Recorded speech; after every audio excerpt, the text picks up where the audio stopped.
Bonjour à toi, cher ami qui osera regarder cette vidéo. Enfin, enfin, qui osera cliquer dessus. Oserais-je dire, je me rends compte au retour d'image qu'on dirait que j'ai du gloss sur mes lèvres.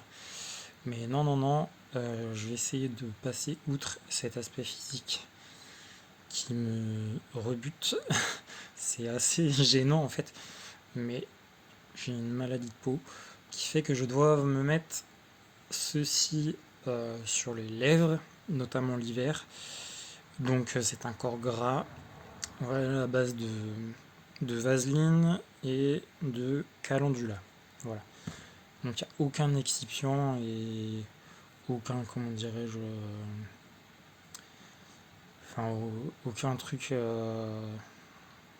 trafiqué, enfin je sais pas comment dire en termes médicaux, mais enfin, c'est 100% naturel. C'est-à-dire il n'y a pas de... il n'y a pas d'excipient, voilà. Il n'y a pas d'excipient et c'est juste 100% calendula et 100% vaseline, voilà. Tout simplement. D'où l'aspect esthétique sur lequel moi je me fige là et ça me plaît pas du tout. Bref, tout ça pour vous dire que je voulais vous parler de trois films. Euh, c'est bien, j'ai deux affiches derrière moi là. Triangle of Sadness, la Palme d'Or du Festival de Cannes, que j'avais vu au mois de mai, dont j'avais clairement, dès le premier visionnage, ça m'était venu direct la sensation d'avoir vu un film à Palme d'Or. Enfin, clairement, ça me sautait aux yeux.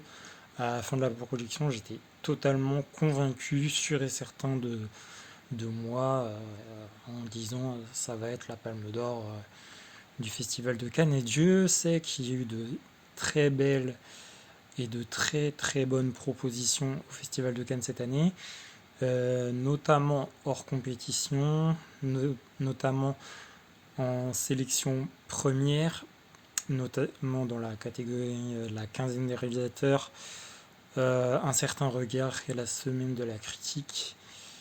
Mais la sélection officielle, vraiment, cette année, elle était folle, vraiment, faut le dire. Euh,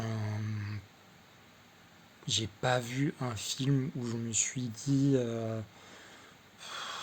il mérite pas sa place. Non, non, non. Franchement, c'était vraiment du high level et c'est vraiment mérité pour Ruben Östlund, le réalisateur suédois. Moi, je l'avais découvert en 2014 avec Snow Therapy, qui est pour moi mon film préféré du réalisateur. J'allais dire qui est pour moi son meilleur film, mais non, ce n'est pas son meilleur film. En fait, qui suis-je pour juger de quel est son meilleur film? C'est très personnel, parce que moi, l'histoire de l'avalanche qui déclenche une réaction en cascade et une fracture dans un couple face à l'appréhension de cet événement qu'est l'avalanche. Et c'est pas anodin, en fait, l'avalanche qui crée une avalanche en cascade de tension entre ce couple. Et il y a également un autre couple qui est présent et avec eux. Et donc, devant cet autre couple, il faut faire bonne figure, etc., etc. Alors qu'on se déchire par derrière. Également, devant les enfants, il faut essayer de faire bonne figure et on se déchire par derrière. Moi, c'est mon film préféré d'un point de vue personnel. J'avais pas du tout aimé The Square au premier visionnage, mais tout simplement parce que je n'avais pas compris. Voilà. Et là, Triangle of Sadness, c'était pas, enfin, c'est pas compliqué de rentrer. Après, il y a des choses que certains ne capteront pas, notamment l'échange sur le capitalisme, sur le marxisme, des tirades de Lénine, de Marx, de Kennedy, etc., etc.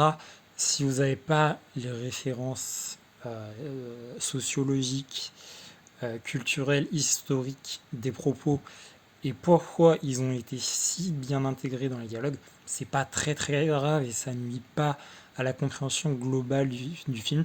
Je trouve que Triangle of Sadness est un film beaucoup plus abordable d'un point de vue, comment dirais-je, de sa compréhension que The Square. The Square demande quand même des recherches après coup pour comprendre certaines scènes, certains dialogues, certains propos, et pour comprendre en fait cette palme d'or que je n'avais pas comprise à l'époque. C'était en 2016 si mes souvenirs sont bons. Donc voilà.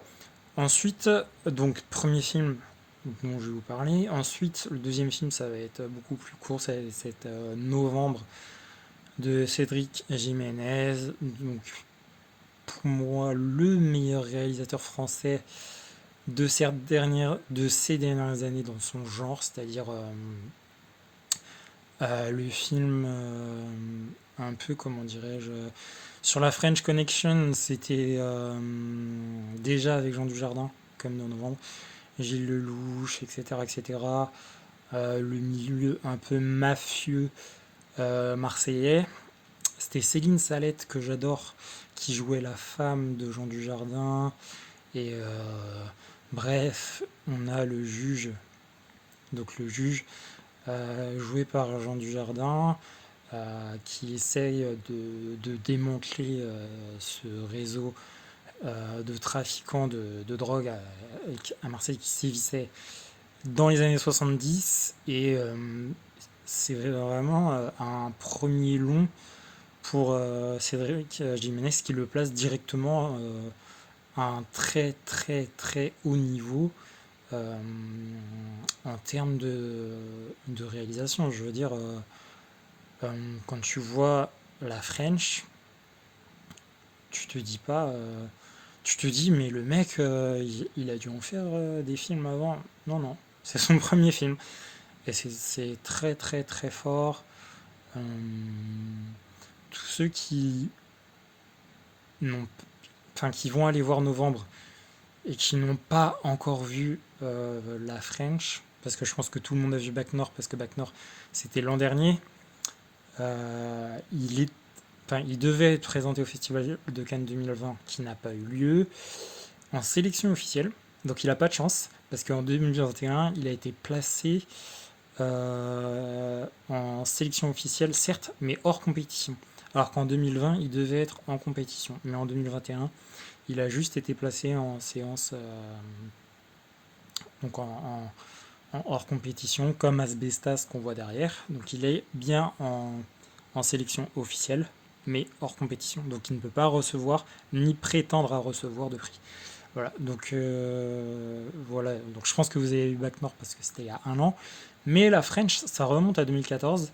Et je vous invite à aller le voir parce que très honnêtement, on assiste à une montée en puissance et surtout à une ligne directrice chez Cédric Jiménez qui est très juste et très réaliste par rapport aux propos traités qui sont assez casse-gueule, pardonnez-moi. La French Connection à Marseille, c'est quand même ultra difficile à traiter parce que c'est un milieu mafieux, donc un milieu où tu fermes ta gueule. Il n'y a pas de balance, il n'y a pas de... Donc pour pouvoir faire un film intéressant, il faut avoir de la matière.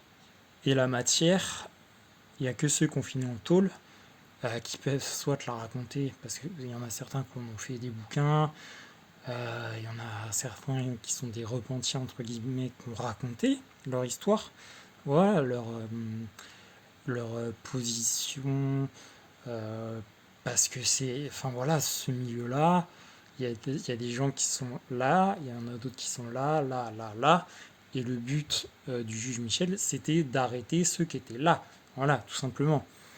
Pas ceux qui revendent 1 kilo de- d'héroïne, de coke, tout ça, enfin bref, tous les trucs qui se vendaient à l'époque. Donc voilà, film très très beau, dans sa photographie, dans sa musicalité, dans son rythme, également dans le grain utilisé. On reconnaît tout de suite les années 70 au niveau des costumes, au niveau de vraiment des tenues. Donc les costumes, oui, les tenues, évidemment. La reconstitution également, voilà, tout ce qui est les voitures, etc. Donc on, on est très impliqué et c'est très facile de s'imaginer, de vivre dans ce film et à cette époque. Voilà, donc je vous invite vraiment à le voir ou le revoir. Il a également fait H, H, H, qui est l'adaptation d'un bouquin qui est le film qui a eu le plus gros bid de sa carrière. C'est un film donc du coup tourné pourtant avec de très très grands acteurs. Alors je vais regarder juste vite fait pour pas vous dire de bêtises. Mais je sais qu'il y a Jason Clarke qui est un immense acteur, hein. Je vais regarder la distribution, excusez-moi, ça va me prendre 2 secondes, mais je me souviens de Jason Clarke. Euh, Il y a Jason Clarke, il y a Rosamund Pike. Rosamund Pike qui est l'actrice principale dans Gone Girl avec Ben Affleck, qui est une masterclass de David Fincher. Il y a Jack O'Connell qui est un acteur britannique que j'adore. Il y a Mia Wasikowska. Mia Wasikowska, si vous ne connaissez pas, bon, je suis vraiment désolé pour vous. Il y a également Gilles Lelouch qui a un petit rôle dedans. Bref, c'est un film, comment dirais-je, euh, qui est adapté d'un roman euh, de Laurent Binet, publié en 2010, si mes souvenirs sont bons. Et je vous dis ça parce que je lis très peu, mais je m'en souviens très très bien parce qu'il avait remporté le prix Goncourt. Donc voilà, moi je suis quelqu'un qui lit très peu, mais là j'ai envie de lire Blonde. Et dernier bouquin que j'avais lu, ouais, je sais plus, mais à chaque fois c'est parce que je dois voir un film et je me dis il faut que je lise le truc et du coup H H H H, donc c'est 4 H. Je l'avais lu, il a eu le prix Goncourt du roman policier, un truc comme ça, ou du premier roman, enfin bref. Et donc, c'était, comme on dit, en termes de cinéma, c'était l'adaptation cinématographique du roman euh, éponyme, ouais, du roman éponyme. Donc, HHH. HHHHH. 4H. Et ça a fait un flop total, pas du tout mérité. Donc c'était sa première, comment dirais-je, sa première tentative hors sol français. Et du coup après il est revenu sur sa base, c'est-à-dire Marseille. Et il a fait Bac Nord. Et là il a fait Novembre. J'en dis pas plus. Je vous parle maintenant du troisième film dont j'ai envie de parler et de m'exprimer dessus, c'est Don't Worry Darling, qui est un film d'Olivia Wilde. Euh, alors, en tant qu'actrice, euh, malheureusement, je sais pas si c'est malheureusement, alors je n'ai pas le temps pour regarder les séries, donc je ne sais pas si elle a fait des séries dans lesquelles elle a été connue ou reconnue. Mais je veux dire, pour moi, Olivia Wilde, ça reste toujours des petits rôles, des rôles secondaires ou des rôles de potiche, entre guillemets, hein, avec tout le respect que j'ai pour cette femme. Mais voilà, en fait, pour moi, Olivia Wilde, c'est Margot Robbie qui n'a pas eu la chance de rencontrer Martin Scorsese, tout simplement. Voilà, quand je vois Margot Robbie avant sa rencontre avec Martin Scorsese et Le Loup de Wall Street en 2013 et sa carrière qui est phénoménal depuis. Collaboration avec, comment dirais-je, avec Quentin Tarantino dans ce chef-d'œuvre Once Upon a Time in Hollywood. Euh, voilà, elle a pu faire également Diversion avec Will Smith. Elle a pu faire I, Tonya, qui était un film. C'était une histoire vraie d'une patineuse artistique. Bref, si vous n'avez pas vu I, Tonya, je vous le recommande juste pour la performance d'actrice, parce que moi je connaissais l'histoire de cette patineuse. C'était arrivé aux Jeux Olympiques et son mari était lié à des choses, à des pratiques peu orthodoxes. On va dire que en patinage artistique, votre outil de travail, c'est vos jambes. Donc, ça arrivait à une footballeuse parisienne récemment de se faire fracasser à coups de batte de baseball et de barre de fer pour ruiner sa carrière. Et ben, dans Aitonia, je ne vous en dis pas plus, mais allez voir. Mais ouais, vraiment, Olivia Wilde, elle n'a pas eu la chance, entre guillemets, de faire une rencontre comme ça qui a été un tournant dans sa carrière. Parce que Margot Robbie, j'ai vu les films qu'elle a fait avant le Loup de Wall Street. Et c'est pareil, elle était rendue au simple rôle de la belle blonde. C'était limite des rôles de figuration. Et elle était là juste pour 1 minute, 2 minutes, pour montrer sa plastique, pour montrer sa beauté, parce que c'est une très belle femme. Olivia Wilde est une très belle femme, évidemment. Et enfin, d'un point de vue personnel, enfin, toutes les femmes sont belles, donc voilà. Après, ce qui différencie une actrice d'une autre, pour moi, c'est le charisme développé dans le jeu et dans l'interprétation d'un personnage. Par exemple, Meryl Streep, qui est pas toute jeune, je la trouve magnifique. Euh, et pareil pour Florence Pugh. Alors, on dit bien Florence Pugh. Je me suis renseigné, malgré que ça s'écrit P-U-G-H, donc Florence Pugh, qui était l'actrice principale de Midsommar et qui est l'actrice principale de Don't Worry Darling de Olivia Wilde. Voilà.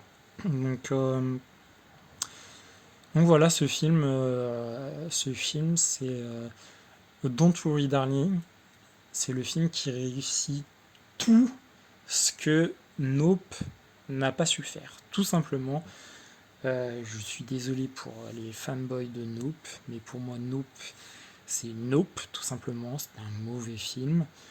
À force de faire que des références à, à tes réalisateurs préférés, à tes scènes de films préférés, tu en oublies ton propos, tu en perds ton propos, et son film n'a plus aucun sens. Si vous voulez, Nope, c'est l'histoire d'un nuage. Ce nuage est censé représenter la toute-puissance d'Hollywood, et ce nuage va se transformer au fur et à mesure du film. Ça va être une tornade, ça va être... Bref, c'est une métaphore de la toute-puissance hollywoodienne, sauf que mec, euh, quand t'as fait Get Out, t'avais peu de moyens, et Nope, t'as 50 fois plus de moyens que dans Get Out, et mec, Enfin, le propos de ton film, c'est de dénoncer certaines pratiques hollywoodiennes, la toute-puissance d'Hollywood, sauf que le mec, t'es rentré dans le système.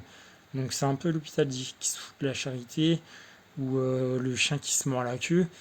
Bref, si ton propos est de dénoncer la toute-puissance d'Hollywood par des trucs comme on respecte pas les animaux, la maltraitance animale, avec cette scène avec le cheval, au début du film, etc., etc. Enfin bref, je les ai captés, hein, tes références, mec, je les ai captés, il n'y a pas de problème, mais sauf que tu fais genre le singe qui fait le doigt comme ça, E.T. Évidemment, enfin bref, en fait, t'as aucune personnalité. Enfin, je suis désolé, je t'adore. J'adore Get Out. Us, j'ai eu un petit peu plus de mal. Mais là, Nope, c'est Nope, tout simplement. T'as bien trouvé ton titre de film, ça correspond tout à fait à ce que j'ai envie de mettre en conclusion ou en... Je sais pas si j'ai envie de retenir qu'un seul mot du film, je vais dire Nope, tout simplement. Au début, des fois, quand t'as un titre de film, tu recherches pourquoi. Par exemple, Triangle of Sadness, c'est cette partie-là du front. Donc regardez, je vais vous le faire, voilà, ici. C'est ici. Et en fait, c'est une expression utilisée par la chirurgie esthétique et dans le monde du mannequinat, où on demande, voilà, parce que les mannequins doivent toujours faire une tête un peu de vénère, et vous voyez, si je le fais tout de suite, hop, tac, ici.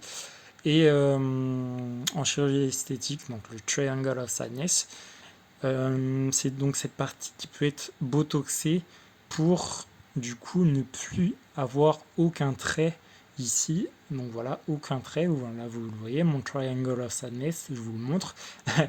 Donc pour avoir une expression du visage à la fois comme ça, mais sans que ça se voit ici. Voilà, et d'ailleurs, si vous avez bien vu le film, en VO s'il vous plaît, pas en VF, le mec qui est là pour voir le mannequin lui demande du coup euh, de ne pas trop insister sur sa zone. Il utilise le terme du Triangle of Sadness. Donc voilà, t'as capté. Là, Nope, ben, je me disais, je sais pas, peut-être qu'à un moment donné, les acteurs, les comédiens vont avoir un gimmick sur ce terme. Pas du tout. Il n'en est rien. Bref, Don't Worry Darling, toutes les références auxquelles fait allusion Olivia Wilde et auxquelles je vous parlais, par exemple le Truman Show, pour le fait que les personnages sont dans un décor fictif, qu'ils ne s'en rendent pas compte au début, mais sauf que la meuf, Olivia Wilde, elle est d'une intelligence folle, c'est-à-dire que tu as la ref du Truman Show, mais en aucun cas tu te dis c'est un plagiat, c'est comment dirais-je, une référence qui te saute à la gueule comme ça, comme dans Nope. Enfin, dans Nope, j'étais là, j'étais Steven Spielberg, Quentin Tarantino, Akira. J'étais là à chaque fois à me dire ah, mais là il n'y a pas eu de référence. Et puis en plus, le film, enfin bref, n'apporte rien en termes de comment dirais-je, de propos. Je veux dire, le but du film, c'était quoi? C'était quoi le but du film? En principe, un film, ça va d'un point A à un point B, et tout le déroulement du film, tu as 150 chemins pour arriver au point B. Ça, voilà. Bah, sauf que là, j'ai pas de point A et j'ai pas de point B, donc ça me pose problème. Bref, dans Don't Worry Darling, il y a plein de références à beaucoup de films que je vous développerai dans ma vidéo consacrée. Et c'est absolument génial. Mais vraiment génial, génial. Et là, Olivia Wilde, honnêtement, tu m'as rendu fou. Mais le film m'a rendu fou, honnêtement. Moi, quand je vais voir des films, la seule chose que je sais du film, c'est son affiche. Et donc, du coup, qui est le réalisateur et qui vont être les têtes d'affiche, les actrices, les acteurs.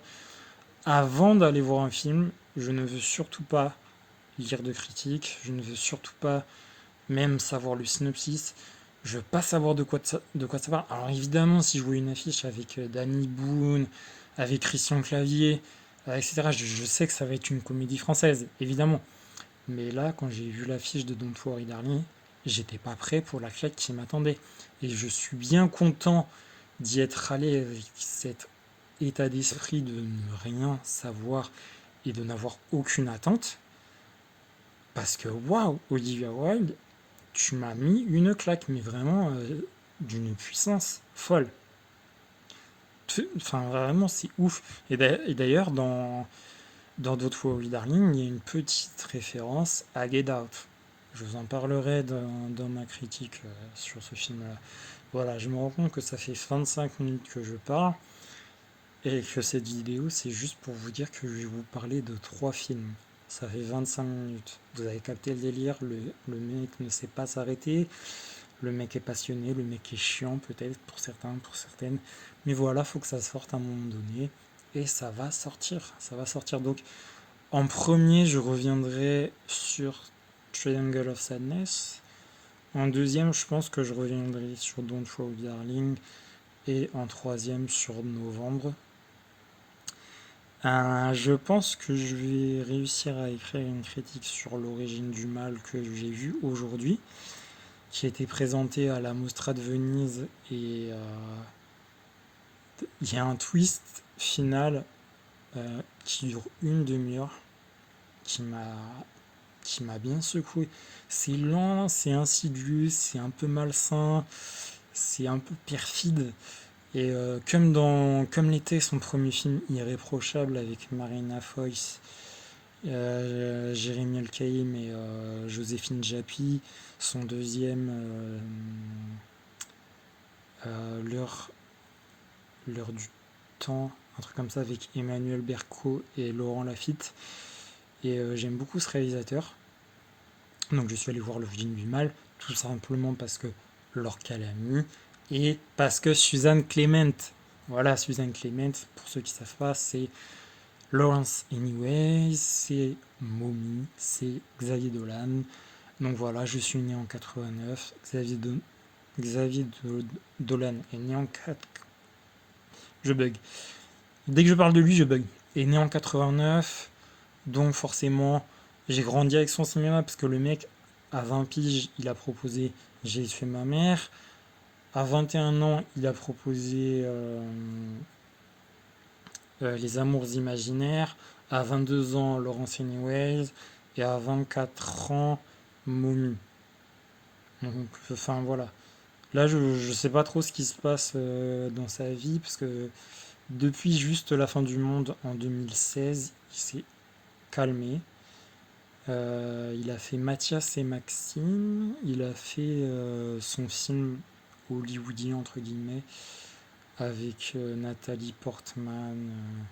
J'ai oublié le titre, je suis désolé parce que c'est un titre très long, c'est The Death and the Life of John Donovan, un truc comme ça. Donc la mort et la vie. Je crois pas qu'il a été traduit en français. Je crois que c'est The Death and the Life of John Donovan, machin truc. Un titre très très long. D'ailleurs, c'est c'était une de ses idoles, Nathalie Portman, et donc elle est dedans. Et malheureusement, le personnage de Jessica Chastain a été coupé au montage. Donc c'était un vrai personnage principal, mais il s'en est rendu compte au montage que en fait dans sa narration, malheureusement, ça desservait le propos. Il y a Sigourney Weaver également, qui était... c'est marrant parce que dans ce film-là, il a pu diriger un petit peu toutes les actrices, parce que c'est un garçon qui aime les femmes, enfin je veux dire, il est homosexuel, enfin c'est pas un trait de caractère pour moi être homosexuel, mais à chaque fois on lui pose la question, et c'est très chiant d'ailleurs, on lui pose la question, mais qu'est-ce qu'il aime les femmes? Je veux dire, c'est comme quand Woody Allen euh, il met en scène Scarlett Johansson, Penelope Cruz, Emma Stone, etc., etc. Enfin bref, c'est ses muses, c'est vraiment, on sent l'amour quand il les filme. Et là, c'est pareil pour Xavier Dolan avec Anne Dorval et Suzanne Clément pour tous ses premiers films québécois, entre guillemets. On sent l'amour qu'il a pour ses actrices, pour ses femmes. Il les magnifie, il les rend plus belles qu'elles ne le sont. Et en ça, c'est génial. Donc tout ça pour revenir à l'origine du mal et Suzanne Clément. Quand j'ai vu Laure Calamy rôle principal, il m'en fallait pas plus. Donc quand j'ai vu le réalisateur, je veux pas écorcher son nom, donc vous irez voir. Donc d'Irréprochable et du temps. J'ai fait Banco, faut que j'aille le voir. Mostra de Venise, c'est sûr que ça va être bien. Et Suzanne Clément, donc je suis ravi. Il y a cette semaine Mia Hansen-Love qui a sorti un beau matin, enfin qui a sorti, dont le film est sorti aujourd'hui, un beau matin. Très très beau film. S'il fallait encore une fois qu'elle démontre son talent, c'est encore fait, avec toujours ce grain de photographie. Alors, il y a un truc qui m'irrite les yeux, c'est Léa Seydoux avec ses cheveux courts. Je n'y arrive pas. Je suis désolé, je suis vraiment désolé. J'aurais aimé adorer ce film et le classer dans mes films préférés de l'année. Mais malheureusement, en fait, Léa Seydoux à chaque fois, et c'est l'actrice principale du film, malheureusement, j'ai beaucoup, beaucoup de mal avec cette coupe à la garçonne. Alors, je ne sais pas s'il y a des raisons euh, qui expliquent pourquoi. Enfin, pour moi, le rôle ne justifie pas qu'elle est moins. Parce que, enfin, vous voyez pas, mais regardez. Moi, mes cheveux, ils font 40-50 centimètres. Je ne les ai pas coupés depuis le début du Covid. Voilà. Je ne comprends pas pourquoi. Enfin, s'il y avait une compréhension, si ça avait servi le propos du film, etc., etc. Mais là, je comprends pas pourquoi. Et en fait, j'étais mal à l'aise. Je me sentais pas bien de voir sa présence à l'écran. Alors qu'on a, comment dirais-je, Melville Poupou qui est absolument magnifique. Alors, je veux pas écorcher son nom, du coup, je vais vous le dire. Excusez-moi, je fais ma recherche en même temps parce que vraiment, il m'a fendu le cœur. Voilà, Pascal Grégory. Pascal Grégory, à chaque apparition, il m'a fendu le cœur. Mais vraiment, il m'a fendu le cœur. Melville Poupeau, il est parfait. Nicole Garcia, parfaite. Donc, je vous en dis pas plus. Vraiment, très très très beau film de Mia Hansen-Love. Moi, euh, je l'avais vu, alors que je vous dise pas de bêtises, c'était au Festival de La Rochelle. Festival de La Rochelle, c'était en juillet dernier.